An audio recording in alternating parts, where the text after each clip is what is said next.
What is up? This is KH Star Charger, and I'm making a new video on some new setups for Catwoman. I went ahead and found these both in actual matches and time in the lab, and pretty much just working my way around some new things in general in terms of playing new opponents. I found that this works offline, and anybody that's told you that in tournament, whenever they see Catwoman or my Catwoman, this is what they think about this Vortex right here. But I found new ways to go ahead and expand upon this Vortex, and one of them involves her, as you just saw it, her jumping heavy. Now, we haven't really found many very good uses to this move. I've been trying to figure out ways to implement it into my game plan, but from what I've seen thus far, it's got a very nice little property to it that really helps it to become more of an asset to her game than I would have otherwise thought of. It's a very good little tool for deceptive cross-ups, as you can see. I mean, you don't know where this thing's going to land when you're coming off the ground off of a hard knockdown. And let me go ahead and show you how this could work in a Vortex scenario.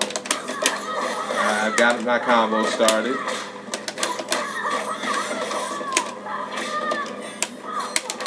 And looky there. What you just saw was me flying directly over my opponent. You saw it looked like I was going to cross her up. And then next thing you know, I come out in the front. How in the world does that happen?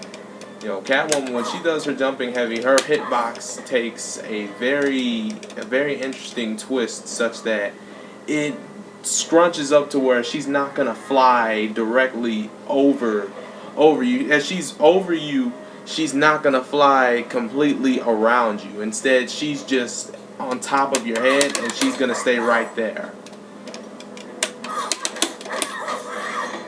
Alright, and follow-ups from this can include an empty cat dash, which, check that out, I'm all the way on her other side. If you want to just go ahead and fake out your opponent in one of the biggest ways, go ahead and do the jumping heavy, time your cat dash, you're on the other side.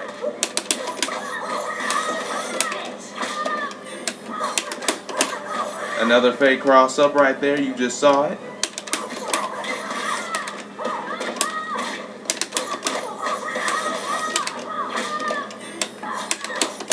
Another fake cross-up. So fake cross-ups with this, that's the game, and that complements the other setup where you've got the kitty kicker. That move, which in full combo, is usually implemented in her game so that she appears on the opposite side. But in this particular case, I went ahead and messed it up. But in any sense, if you wanted a way to set up some really good cross-up potential for Catwoman, there it is. Cross-ups or fake cross-ups, this was just yet another tool for her to just make her knockdown Vortex even more frightening than it was before. And that's saying something, because personally, even I find it a little bit of a chore to get out of myself. But at the same time, it gives your opponent another dimension of her game to think about. And if that wasn't bad enough, say your opponent wants to go ahead and just do nothing.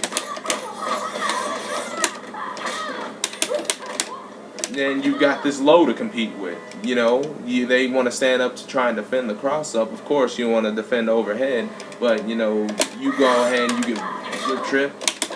I act like I'm jumping in. Next thing I know, I catch you with the low for another full combo, and it keeps you guessing yet again. It's got very good range, and her forward one. Ever since they buffed this into an overhead, this has been an outstanding footsie tool for her, as some of you or all of you know by now. Look at the range. Nice range, right? It doesn't quite hit from that far, but you get the point. If I'm within this range, it's either jump, straight whip, or quarter screen overhead. Very nice tools at her disposal. Now, let me go ahead and show just how this goes ahead and helps her out in a situation where her opponent wants to go ahead and try their reversal. Alright. Cool. Alright. Gets you safely across, of course. But, you know, as a Catwoman player, you don't want them to go ahead and have, if they have one of those reversals that gets them across the screen, you really don't want that to happen. So what you want to happen, you want to make them regret thinking of such an option. So what winds up happening is, with this jumping heavy, with punish.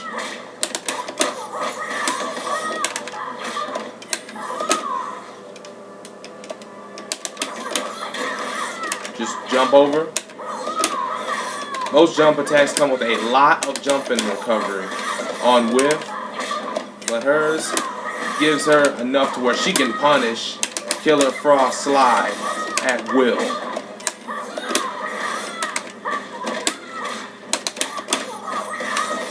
So that's one way to go ahead and make people regret, you know, wanting to go ahead and use their wake-ups on you if that's what's going through their mind if you use that whip trip knockdown.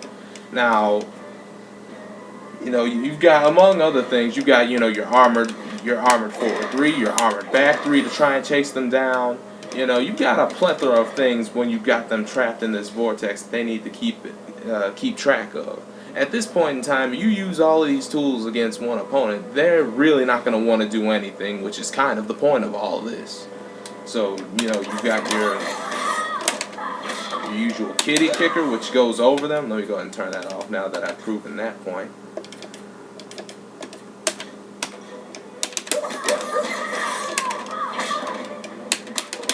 Yeah, that crosses up. Now you've got this jumping heavy that puts you on the same side. That's your fake cross up. And gets you a nice follow up afterward.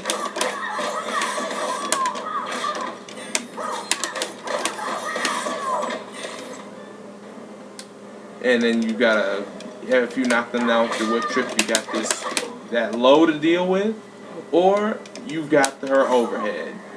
And if that wasn't bad enough, you know, I go ahead and scout you doing a wake up that's not really multi-hitting, or something that isn't transparent, like say a teleport, for instance. I've also got, you know, her armored forward 3, or armored back 3, which in Killer Frost's case, if I do any one of those, she's toast. You know, regardless of what wake up she does. And let me go ahead and bring that up.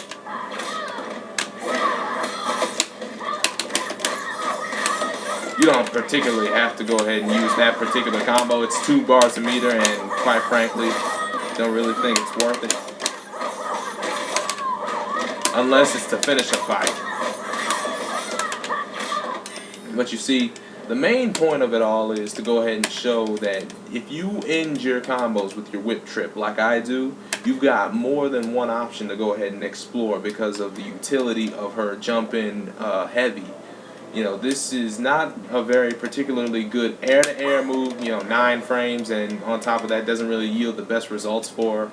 But at the same time, it does, as an attacking maneuver in a vortex situation, gives her opponents another dimension of her game that they need to take into consideration.